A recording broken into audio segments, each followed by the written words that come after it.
What can you expect from an ND filter that you only dropped $10 on? It's probably a question you never thought you'd be asking yourself, and you're probably not. But willing or unwilling, you're going to be getting the answer today. I am your guinea pig. I do things that no one else wants to for science and for entertaining content.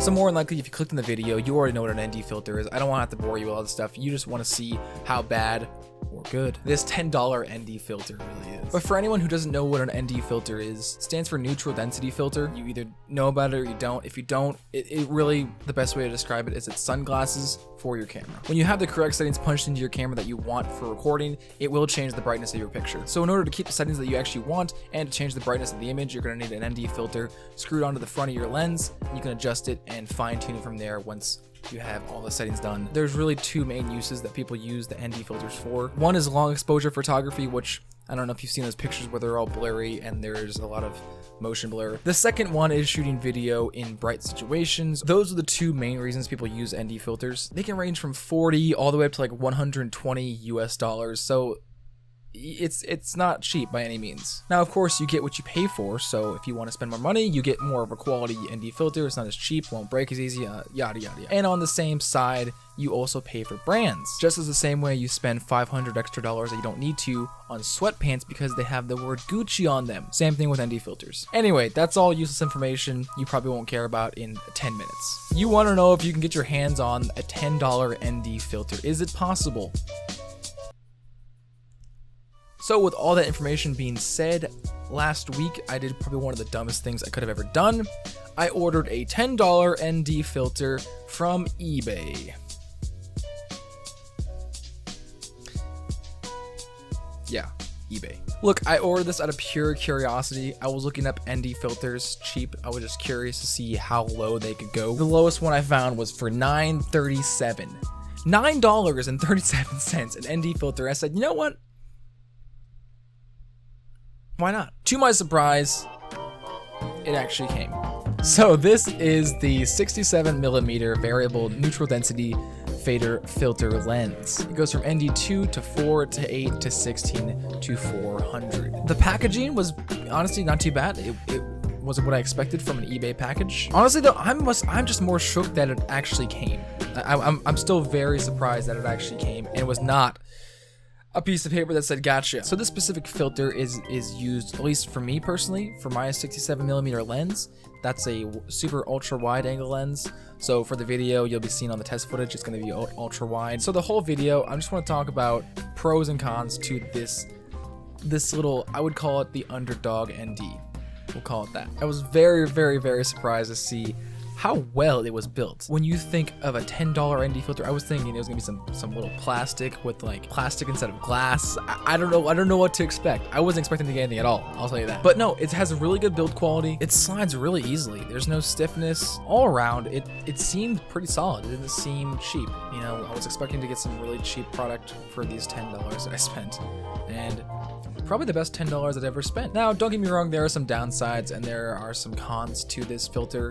You are only spending $10 afterwards, okay? But if you really want a good starter ND filter and you don't want to blow your wad, go down in the description. I will leave the link to this filter, that one that I got. So before we get into the cons, I want to show you guys some test footage. I went out and shot some stuff with my DSLR, with the ultra wide and the ND filter on and off. From all the footage, it seemed to work just as any normal ND filter would work. With certain filters, you will encounter some issues with flares and green haze, depending on what kind of filter you have. Vignetting is always the biggest issue with ND filters. The main reason I think most YouTubers will use this, and I recorded some test footage because I know most people want to see this, is can I vlog in the daylight with this thing and use, you know, face tracking, whatever, autofocus. And yeah, I did some footage skating and with the filter on and with the proper lighting, the proper ND filter amount set. I think I had to go up to ND 8 or 16. I never wanted to go more than that because yes, the more you go into it,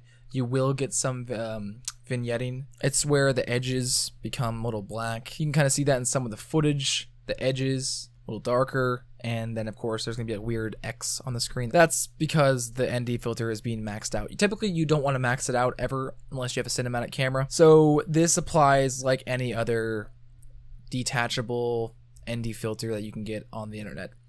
Don't max it out. Whatever you just don't max it out. If you have to reduce the aperture a little bit, do that as opposed to increasing the filter. But still though, even in bright situations, I think it performed really well. Very, very well. You can tell from the footage there's a slight little green haze. You can see a little of that. That's another con. The first one was the vignetting.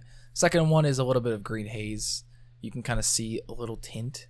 But that can be easily corrected in color correction later in post. Super simple. You just bring the pinks over a little more to the right and make it more pink to even it out. It's really not that hard of a fix. It's pretty simple. So moving on to the lens flare, you're always going to have a lens flare whenever you have a piece of glass in front of your lens.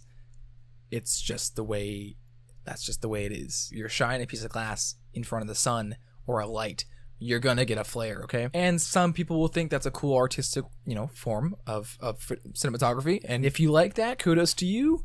This is the filter for you. I never found it to be annoying. I think it was subtle enough to where I didn't see as much. This thing overall performed light years better than I thought it was going to. I thought this thing was going to be garbage for how much it was. I thought, oh man, it'd be hilarious to do a video on a $10 ND filter. This thing's going to be trash. It's going to be doo-doo trash. It's going to be bad. And to my surprise, it was a great addition to my collection of filters. Not my best filter, but for $10, this thing does really well. I've done a little bit of long exposure photography, and I do want to do some more in the daytime. It's really fun with this filter, with the ultra wide lens.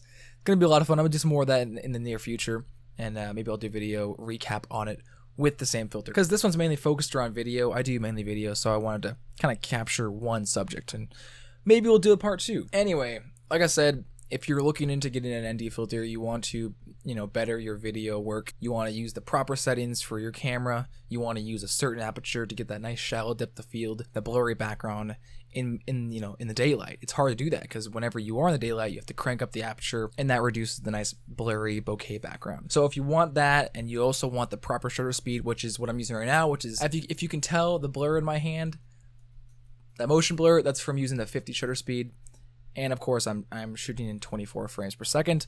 So if you want to do all that stuff and have professional looking video for whatever kind of work you're doing, whether it's a music video, and you're shooting in daylight and you need to brighten down your image, then I would say this is a great buy for you if you have a 67mm camera. Keep in mind, this one is only for that specific lens. But I bet you anything, if you go on eBay and you look up whatever 50mm ND filter, $10 cheap, you'll probably find one too. If I find any, I'll put them in the description below with this link as well. Thank you so much for watching. My name is Cole James, or CJ. Subscribe today to join the Feline pack. Hope you enjoyed. Hopefully it was informative for you. And I will see you guys for tomorrow's video. Have a great day. Stay sexy, stay cool, and peace out.